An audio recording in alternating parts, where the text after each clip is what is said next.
श्री राम दोस्तों, राधे राधे। मैं मनीषा यादव अपने यूट्यूब चैनल अवधि गीत 4665 में आप सभी का स्वागत अभिनंदन करती हूँ। आज एक बहुत ही प्यारा उठान गीत गाने जा रही हूँ, हम ननद भौजाई मिलकर।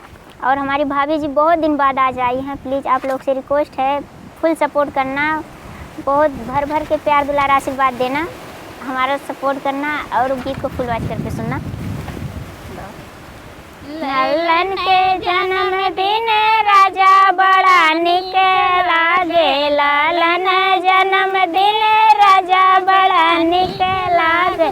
तोहार लगे मम्मी हमार लगे सासू, तोहार लगे मम्मी हमार लगे सासू। ललन के लगे दादी राजा बड़ा बुरा लागे, लालन के लगे दादी राजा बड़ा बुरा लागे। लालन के जन्मदिन राजा बड़ा निके लागे, लालन के जन्मदिन राजा बड़ा निके लागे। तोहार लगे सासू हमार लगे मम्मी, तोहार लगे सासू हमार लगे मम्मी। लालन के लगे नानी राजा बड़ा निके लागे, लालन के लगे नानी राजा बड़ा निक लागे।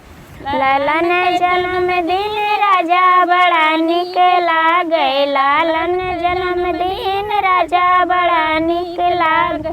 तोहार लगे भाभी हमार लगे जेठनी, तोहार लगे भाभी हमार लगे जेठनी।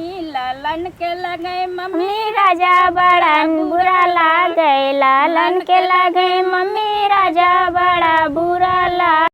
लालन के लगे मम्मी राजा बड़ा बुरा लागे, लालन के जन्मदिन राजा बड़ा निक लागे, लालन के जन्मदिन राजा बड़ा निक लागे। तोहार लगे भैया हमार लगे जेठऊ, तोहार लगे भैया हमार लगे जेठऊ। लालन के लगे पापा राजा बड़ा बुरा लागे, लालन के लगे पापा राजा बड़ा बुरा लागे।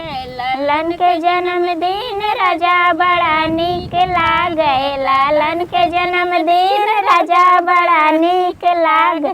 तोहार लगे बहिनी हमार लगे ननदी, तोहार लगे बहिनी हमार लगे ननदी। लालन के लगे बुआ राजा बड़ा बुरा लागे, लालन के लगे बुआ राजा बड़ा बुरा लागे।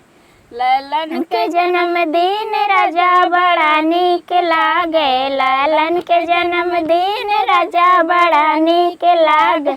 तोहार लगे सड़ुआइनी हमार लगे बहिनी, तोहार लगे सड़ुआ। तोहार लगे साली हमार लगे बहिनी, तोहार लगे साली हमार लगे बहिना। लालन के लगे मौसी राजा बड़ा निक लागे, लालन के लगे मौसी राजा बड़ा निक लागे।